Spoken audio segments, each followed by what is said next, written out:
नमस्कार दोस्तों, एनएस ज्योतिष में आपका फिर से स्वागत है। आज हम बात करेंगे मिथुन लग्न यानी कि जेमिनी एसेंडेंट का सितंबर 2024 का महीना कैसा रहेगा, ये हम लोग जानेंगे। अगर आपने मिथुन लग्न का अगस्त 2024 का मासिक फलादेश एवं उपाय नहीं देखा है तो ऊपर दिए हुए आई बटन पर क्लिक करें। देखिए, ये वाला जो भाव होता है ना, इस भाव को लग्न भाव कहते हैं। इस भाव पे अगर 3 नंबर लिखा हुआ है तो ये मिथुन लग्न वाले जातकों की पत्रिका है। आइए देखते हैं शुरुआती तौर पे कौन कौन से ग्रह आपके किस किस भाव में बैठे हुए हैं। तो मंगल आपके लग्न पे बैठे हुए हैं, बुध और चंद्रमा आपके दूसरे भाव में बैठे हुए हैं, सूर्य आपके तीसरे भाव में बैठे हुए हैं, शुक्र केतु आपके चौथे भाव में बैठे हुए हैं, शनिदेव आपके नवम भाव में बैठे हुए हैं, राहु दशम भाव में बैठे हुए हैं और गुरु आपके 12वें भाव में बैठे हुए हैं। देखिए, लग्न पे आपके मंगल विराजमान है 26 अगस्त से, और आपके लग्न के स्वामी आपके दूसरे भाव में विराजमान है 22 अगस्त से लेकर के 3 सितंबर तक।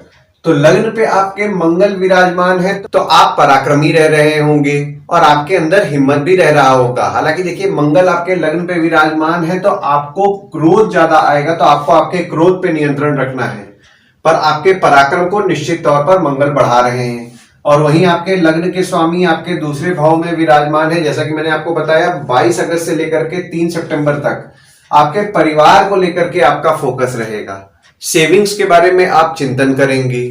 और वहीं जब आपके लग्न के स्वामी आपके तीसरे भाव में 4 सितंबर से विराजमान होंगे तो आपके छोटे भाई बहन को लेकर के आपका फोकस रहेगा और आप आपके धैर्य से स्वयं की प्रगति करेंगे। और अगर आप मेहनत करेंगे तो आपका भाग्य भी आपका अच्छा साथ देगा 4 सितंबर से लेकर के 22 सितंबर तक। वहीं जब आपके लग्न के स्वामी आपके चौथे भाव में 23 सितंबर से विराजमान होंगे तो 23 सितंबर से आपकी माता के प्रति आपका फोकस बढ़ेगा। दूसरे भाव में आपके वक्री बुध विराजमान है और बुध जो वक्री है वो 22 अगस्त से लेकर के 3 सितंबर तक विराजमान रहेंगे और चंद्रमा अपने राशि में ही विराजमान है 1, 27, 28 और 29 तारीख को। देखिए, दूसरा भाव जो होता है ना, वो होता है आपके वाणी कुटुंब कोश का होता है। वाणी के भाव में देखिए बुध आपके विराजमान है और वक्री बुध विराजमान है, तो यहाँ पे आप बहुत ही सोच समझ करके बोलेंगे। और चंद्रमा भी आपके दूसरे भाव में विराजमान होंगे 1, 27, 28 और 29 तारीख को। तो 1, 27, 28 और 29 तारीख को आपके परिवार का सुख आपको अच्छा मिलेगा। और आपके तीसरे भाव में सूर्य विराजमान है और बुध 4 सितंबर से विराजमान होंगे। और यहाँ पे देखिए, शनिदेव की दृष्टि आपके तीसरे भाव में पड़ रही है। देखिए, तीसरा भाव जो होता है ना, वो होता है आपके स्वयं के पराक्रम, धैर्य, छोटे भाई बहन, पड़ोसी, डेली के प्रवास का होता है। तो तीसरे भाव में आपके शनिदेव की दृष्टि पड़ रही है 17 जनवरी 2023 से। पर यहाँ पे देखिए, गुरुदेव की दृष्टि भी आपके तीसरे भाव में पड़ रही थी 30 अप्रैल 2024 तक। तो 1 मई 2024 से आपके पराक्रम में आप कभी कभी कमी महसूस कर रहे होंगे। हालांकि बुध जब आपके तीसरे भाव में विराजमान हुए ना 22 अगस्त से लेकर के 3 सितंबर तक, तो आपके पराक्रम को निश्चित तौर पर बढ़ाएंगे। और जैसा कि मैंने आपको बताया, मेहनत करिए, ये समय मेहनत करेंगे, आपका नसीब आपका अच्छा साथ देने वाला है 22 अगस्त से लेकर के 3 सितंबर तक। और सूर्य जो विराजमान है अपने राशि में ही विराजमान है 16 अगस्त से लेकर के 15 सितंबर तक। तो आपके पराक्रम को तो निश्चित तौर पर बढ़ा रहे हैं सूर्यदेव, आपके छोटे भाई बहन के हिम्मत को बढ़ा रहे हैं। और यहाँ पे देखिए, 1 मई 2024 से ना आपके छोटे भाई बहन जो हो गए या फिर आपके पड़ोसी हो गए, उनसे मनमुटाव होने की संभावनाएं बन रही हैं। और छोटे मोटे मनमुटाव अगर आपके हुए तो उसमें भी सुधार ला रहे हैं सूर्यदेव। और अगर आपके छोटे भाई बहन स्टूडेंट है और सरकारी एग्जाम का तैयारी कर रहे हैं तो उनके लिए 16 अगस्त से लेकर के 15 सितंबर तक फेवरेबल समय है। और जब आपके तीसरे भाव के स्वामी आपके चौथे भाव में यानी कि सूर्यदेव आपके चौथे भाव में 16 अगस्त से विराजमान होंगे तो आपकी माता द्वारा आपको धैर्य की प्राप्ति होगी, माता से आपको हिम्मत मिलेगी। चौथे भाव में आपके केतु विराजमान है 30 अक्टूबर से और शुक्र विराजमान है। और बुध आपके चौथे भाव में 23 सितंबर से विराजमान होंगे और सूर्य 16 सितंबर से विराजमान होंगे। दृष्टि अगर हम लोग देखें तो देखिए, यहाँ पे गुरुदेव की दृष्टि पड़ रही है और मंगल की दृष्टि पड़ रही है आपके चौथे भाव में। और बुध जो विराजमान हो रहे हैं अपने राशि में ही विराजमान हो रहे हैं। देखिए, चौथा भाव जो होता है ना, वो होता है आपके सुख, माता, घर, वाहन का होता है। बुध जो आपके चौथे भाव में विराजमान हो रहे हैं ना, वे आपके चौथे भाव के स्वामी हैं और आपके लग्न के भी स्वामी हैं। तो जैसा कि मैंने आपको बताया, आपकी माता के प्रति आपका फोकस रहेगा। 23 सितंबर से घर वाहन को लेकर के भी आपका फोकस रहेगा। और अगर आप घर वाहन से संबंधित काम करते हैं, जैसे कि ट्रांसपोर्ट हो गया, रियल एस्टेट हो गया, नई पुरानी गाड़ी खरीदना बेचना, कार डिटेलिंग, कार एसेसरीज, या फिर प्रॉपर्टी किराए पे लगवाना, प्रॉपर्टी खरीदवाना बेचवाना, या खुद की प्रॉपर्टी भी अगर आपके लगवा करके अपना जीवन यापन करते हैं तो यहाँ पे आपके लाभ के योग बन रहे हैं 1 मई 2024 से। और यहाँ पे आपके घर वाहन को लेकर के आपका कुछ ना कुछ खर्च बढ़ा होगा 1 मई 2024 से। और शुक्र जो विराजमान है आपके 5वें भाव के स्वामी हैं और आपके 12वें भाव के स्वामी हैं, जो कि आपके 4थे भाव में विराजमान हैं 25 अगस्त से लेकर के 17 सितंबर तक। तो 25 अगस्त से 15 सितंबर तक घर वाहन को लेकर के आपके कुछ ना कुछ खर्च बढ़ेंगे, माता को लेकर के आपके खर्च बढ़ेंगे।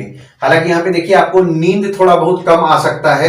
देखिए मंगल की दृष्टि आपके 4थे भाव में पड़ रही है और मंगल आपके लग्न पे विराजमान है। तो जैसा कि मैंने आपको बताया, आपकी माता के प्रति आपका फोकस रहेगा, पर आप एग्रेसिव स्वभाव के रहेंगे 26 अगस्त से। और यहाँ पे आपकी माता के स्वभाव में भी एग्रेसिवनेस आएगा, छोटे मोटे विवाद हो सकते हैं, तो विवाद को आप अवॉइड कीजिए। 5वें भाव में आपके शुक्र विराजमान हो रहे हैं 18 सितंबर से, और अब शुक्र जो विराजमान हो रहे हैं अपने राशि में ही विराजमान हो रहे हैं। देखिए 5वां भाव जो होता है ना, वो होता है आपके संतति, प्रेम, पढ़ाई, साधना का होता है। तो 5वें भाव में आपके शुक्र विराजमान जब होंगे ना 18 सितंबर से, तो जो स्टूडेंट्स हैं उनके पढ़ाई में शुभ फल प्रदान करेंगे। स्टूडेंट्स को ज्ञान की प्राप्ति होगी और वे पढ़ते पढ़ते कुछ ना कुछ नया सीखेंगे भी, और आपका आपके बच्चों के साथ बॉन्डिंग भी मजबूत होगा। हालांकि देखिए यहाँ पे उनका अपोजिट सेक्स के प्रति अट्रैक्शन थोड़ा बढ़ सकता है 18 सितंबर से। और जो भी लोग एजुकेशन से संबंधित काम करते हैं ना, जैसे कि ट्यूशन पढ़ाते हैं, कोचिंग इंस्टीट्यूट चलाते हैं, ट्रेनिंग इंस्टीट्यूट चलाते हैं, या कोई भी एजुकेशन संबंधित काम कर रहे हैं, स्कूल कॉलेज में भी पढ़ाते हैं, तो भी उनके काम में उनको बढ़ोतरी देखने मिलेगा 18 सितंबर से। देखिए यहाँ पे उनके काम में बढ़ोतरी होगा, पर यहाँ पे जैसा इनकम वे एक्सपेक्ट करेंगे वैसा इनकम उनको नहीं हो पाएगा। 6वें भाव में आपके कोई ग्रह नहीं है, पर यहाँ पे देखिए शनिदेव की दृष्टि पड़ रही है और गुरु की दृष्टि आपके 6वें भाव में पड़ रही है, और आपके 6वें भाव के स्वामी आपके लग्न पे विराजमान है 26 अगस्त से। देखिए 6वां भाव जो होता है ना, वो होता है आपके रोग, ऋण, शत्रु, मामा मौसी का होता है। 6वें भाव में शनिदेव और गुरु दोनों की दृष्टि पड़ रही है। देखिए यहाँ पे आपके थोड़ा पीछे जाते हैं तो 17 जनवरी 2023 से आपके शत्रु या कॉम्पिटिटर कम रह रहे होंगे, पर 1 मई 2024 से आपको कंपटीशन का सामना करना पड़ रहा होगा और आपके शत्रु या कॉम्पिटिटर भी कम ज्यादा हो रहे होंगे। और आपके 6वें भाव के स्वामी आपके लग्न पे, जैसा कि मैंने आपको बताया, 26 अगस्त से विराजमान है। तो 26 अगस्त से आप आपके हेल्थ को लेकर के चिंतन करेंगे और आपको नेगेटिव थॉट्स भी आ सकता है। पर यहाँ पे अगर आप डॉक्टर हैं या फिर फार्मासिस्ट हैं या फिर कोई भी बीमारी या दवाई से संबंधित काम कर रहे हैं या फिर सिक्योरिटी सप्लाई, बैंक रिकवरी से संबंधित काम कर रहे हैं, तो आप आपके काम को लेकर के पॉजिटिव माइंडेड रहेंगे। 7वें भाव में आपके कोई ग्रह नहीं है, पर यहाँ पे देखिए मंगल की दृष्टि आपके 7वें भाव में पड़ रही है और आपके 7वें भाव के स्वामी आपके 12वें भाव में विराजमान है 1 मई 2024 से। देखिए 7वां भाव जो होता है ना, वो होता है आपके स्पाउस, भागीदार का होता है। देखिए 26 अगस्त से ना 7वें भाव में आपके मंगल की दृष्टि पड़ रही है और लग्न पे आपके मंगल भी विराजमान है। तो देखिए लग्न पे मंगल विराजमान है, आपको क्रोध दिलाएंगे, यहाँ पे आपकी स्पाउस या भागीदार को क्रोध दिलाएंगे, छोटे मोटे विवाद होने के योग बन रहे, तो विवाद से आपको बचना है। और आपकी स्पाउस या भागीदार को लेकर के आपका कुछ ना कुछ खर्च बढ़ा होगा 1 मई 2024 से। अगर आपकी स्पाउस विदेश जाने का प्रयास कर रही है तो उनके लिए फेवरेबल समय 1 मई 2024 से शुरू हो गया है और आपकी स्पाउस थोड़ी बहुत खर्चीली भी रह रही होगी। और अगर आप आपके स्पाउस या भागीदार के साथ विदेश जाने का प्रयास कर रहे हैं तो भी आपके लिए फेवरेबल समय शुरू हो रहा है 1 मई 2024 से। 8वें भाव में आपके कोई ग्रह नहीं है, पर यहाँ पे देखिए गुरु की दृष्टि पड़ रही है और मंगल की दृष्टि आपके 8वें भाव में पड़ रही है और आपके 8वें भाव के स्वामी आपके 9वें भाव में विराजमान है। देखिए 8वां भाव जो होता है वो होता है आपके आयु, जीवन, मृत्यु, अचानक धन लाभ, ससुराल का होता है।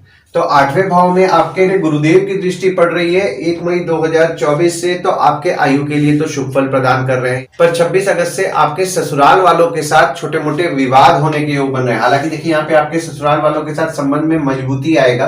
अचानक धन लाभ के योग आपके बन रहे हैं 1 मई 2024 से।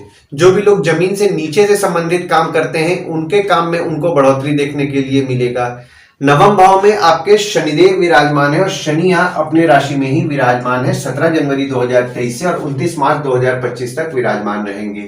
देखिए 9वां भाव जो होता है ना वो होता है आपके भाग्य, धर्म, जीजा, साली, साला, छोटे भाई के स्पाउस का होता है। देखिए शनिदेव आपके 9वें भाव में विराजमान, जैसा कि मैंने आपको बताया 17 जनवरी 2023 से हुए हैं और यहाँ पे शनिदेव वक्री भी हैं 29 जून से लेकर के 15 नवंबर तक। देखिए ये जो पीरियड आपका है ना 17 जनवरी 2023 से अगर आप पूजा पाठ कर रहे हैं तो आपके लिए बहुत ही शुभ फल प्रदान करेंगे। तो पूजा पाठ से आपको बहुत ही शुभ फल मिलेगा और आपका भाग्य भी आपका अच्छा साथ देगा। हालांकि देखिए आपके अष्टम भाव के भी स्वामी है शनिदेव, तो कभी कभी आप नोटिस करेंगे कि आपके भाग्य आपका कम साथ दे रहा है, पर यहाँ पे ओवरऑल अगर मैं बात करूं तो आपका भाग्य आपका निश्चित तौर पर साथ देगा और आप स्पिरिचुअल भी रहेंगे। दशम भाव में आपके राहु विराजमान है और आपके दशम भाव के स्वामी आपके 12वें भाव में विराजमान है 1 मई 2024 से और 14 मई 2025 तक आपके 12वें भाव में ही विराजमान रहेंगे। देखिए दशम भाव जो होता है ना वो होता है आपके बॉस, पिता, काम, ऑफिस का होता है। दशम भाव में आपके राहु विराजमान हुए 30 अक्टूबर से, तो 30 अक्टूबर से आपके बॉस हो गए, आपके पिता हो गए, उनके स्वभाव में थोड़ा जिद बढ़ा होगा और 30 अक्टूबर से ना आपको आपके बॉस या पिता को थोड़ा डिप्लोमेटिकली अगर आप हैंडल करेंगे तो आपके लिए अच्छा रहेगा। और आपके दशम भाव के स्वामी आपके 12वें भाव में विराजमान हैं 1 मई 2024 से, तो बॉस, पिता, काम को लेकर के आपका कुछ ना कुछ खर्च बढ़ा होगा और काम में थोड़ी बहुत अड़चनों का भी आपको सामना करना पड़ रहा होगा। काम समय पर नहीं हो पा रहा होगा, पर यहाँ पे जो भी लोग विदेश संबंधित काम कर रहे हैं ना उनके लिए बेनिफिशियल है, जैसे कि इंपोर्ट एक्सपोर्ट हो गया, फॉरेन ट्रेड हो गया या फॉरेन से प्रोजेक्ट्स उठा रहे हैं। अगर आप आपके काम के वजह से आप आईटी कंपनी में भी काम कर रहे हैं और विदेश जाने का प्रयास कर रहे हैं तो आपके लिए फेवरेबल समय 1 मई 2024 से है। 11वें भाव में आपके कोई ग्रह नहीं है, पर यहाँ पे देखिए शनिदेव की दृष्टि आपके 11वें भाव में पड़ रही है और शनिदेव की नीच की दृष्टि आपके 11वें भाव में पड़ रही है और आपके 11वें भाव के स्वामी आपके लग्न पे विराजमान है। देखिए 11वां भाव जो होता है ना वो होता है आपके आय यानी कि इनकम, दोस्त, पहचान के लोग, कम्युनिकेशन, बड़े भाई बहन का होता है। तो 11वें भाव में आपके शनिदेव की दृष्टि पड़ रही है 17 जनवरी 2023 से, तो 17 जनवरी 2023 से अगर आप व्यापार कर रहे हैं और जैसा इनकम आप एक्सपेक्ट कर रहे हैं वैसा इनकम आपका नहीं हो पा रहा है, पैसा टूट टूट के आ रहा है, जिस महीने जितना पैसा आप एक्सपेक्ट करेंगे उतना पैसा नहीं आएगा, कहीं ना कहीं इनकम को लेकर के छोटी मोटी समस्याएं आपके जीवन में उत्पन्न हो रही हैं। जो लोग नौकरी कर रहे हैं इंक्रीमेंट जैसा एक्सपेक्ट कर रहे हैं नहीं हो पा रहा है, अप्रेजल जैसा एक्सपेक्ट कर रहे हैं नहीं हो पा रहा है, इनकम में बढ़ोतरी का प्रयास कर रहे हैं उसमें भी उनको दिक्कतों का सामना करना पड़ रहा है। पर यहाँ पे आपके 11वें भाव के स्वामी आपके लग्न पे विराजमान है तो आपके पराक्रम को निश्चित तौर पर बढ़ाएंगे, मान सम्मान की प्राप्ति आपको निश्चित तौर पर दिलाएंगे और जो इनकम में आपको बाधाओं का सामना करना पड़ रहा है ना उसमें भी आपको कुछ ना कुछ सुधार देखने के लिए मिलेगा 26 अगस्त से पूरे सितंबर के महीने में। 12वें भाव में आपके गुरु विराजमान है और आपके 12वें भाव के स्वामी आपके चौथे भाव में विराजमान है। देखिए 12वां भाव जो होता है ना वो होता है आपके खर्च, जेल, फॉरेन, हॉस्पिटल, मोक्ष का होता है। तो 12वें भाव में आपके गुरुदेव विराजमान हो गए तो जैसा कि मैंने आपको बताया घर, वाहन, माता को लेकर के आपका खर्च बढ़ेगा और आपके 12वें भाव के स्वामी भी आपके चौथे भाव में विराजमान है 25 अगस्त से लेकर के 17 सितंबर तक। तो घर, वाहन, माता को लेकर के कुछ ना कुछ खर्च आपका बढ़ेगा। वहीं आपके 12वें भाव के स्वामी जब आपके 5वें भाव में 18 सितंबर से विराजमान होंगे तो जो भी स्टूडेंट्स विदेश जाने का प्रयास कर रहे हैं, विदेश जाके पढ़ना चाह रहे हैं, बाहर जाके पढ़ना चाह रहे हैं, उनके लिए फेवरेबल समय है। देखिए गुरु आपके 12वें भाव में विराजमान है ना तो अनवांटेड खर्चे बढ़ाएंगे, तो खर्चों पे आपको नियंत्रण रखना है। पर यहाँ पे जो भी लोग विदेश जाके काम करना चाह रहे हैं, विदेश जाने का प्रयास कर रहे हैं, उनके लिए शुभ फल प्रदान करेंगे। आइए गुड डेट्स और बैड डेट्स के बारे में बात कर लेते हैं। तो गुड डेट्स वो डेट्स हो जाते हैं जिस दिन अगर आप कोई नया काम शुरू करना चाह रहे हैं, कोई कंपनी में आपके एग्रीमेंट हो रहा है, कोई कंपनी में आपके ज्वाइनिंग हो रहा है या फिर अगर आप कहीं बाहर जाने का प्लान कर रहे हैं या कोई भी अच्छा काम करना चाह रहे हैं तो इस डेट्स को आप कंसिडर कर सकते हैं। तो डेट्स हो जाते हैं 4 से 9 तारीख, 12 तारीख, 13 तारीख, 15 से 18 तारीख, 24 तारीख से 26 तारीख। वहीं बैड डेट्स में अगर आप कहीं बाहर जाने का प्लान कर रहे हैं, कोई कंपनी में आपके एग्रीमेंट हो रहा है, कोई कंपनी में आपके ज्वाइनिंग हो रहा है या फिर अगर आप कोई नया सामान खरीदना चाह रहे हैं या कोई भी अच्छा काम करना चाह रहे हैं तो इस डेट्स को आप अवॉइड कीजिए। तो डेट्स हो जाते हैं 10 तारीख, 11 तारीख, 14 तारीख, 22 तारीख और 23 तारीख। इस डेट्स को आप कहीं लिख के रख लीजिए ताकि आपके ध्यान में रहे। और उपाय में आपको शनिदेव की पूजा नियम पूर्वक करनी है। शनिवार के दिन शनिदेव के मंदिर जाएं, ओम शं शनिश्चराय नमः का जाप करें, शनिदेव को तेल चढ़ाएं और तेल चढ़ाते समय ओम शं शनिश्चराय नमः का जाप जरूर करें। ठीक है, शनिदेव की अगर आप पूजा करेंगे ना तो देखिए एक तो आपका नसीब आपका अच्छा साथ देगा और यहाँ पे आपके इनकम में जो आपको थोड़ी बहुत समस्याएं उत्पन्न हो रही हैं उसमें भी आपको सुधार देखने मिलेगा। आशा करता हूं इस वीडियो में दी हुई जानकारी आपको पसंद आई होगी। अगर आप हमें YouTube पे देख रहे हो और ये वीडियो आपको पसंद आया हो तो इस वीडियो को लाइक कीजिए, चैनल को सब्सक्राइब कीजिए, नोटिफिकेशन बेल जरूर दबाइए। और अगर आप हमें फेसबुक पेज पे देख रहे हैं तो फेसबुक पेज को लाइक कीजिए और फॉलो कीजिए। धन्यवाद दोस्तों, कल फिर मिलेंगे एक नए वीडियो के साथ।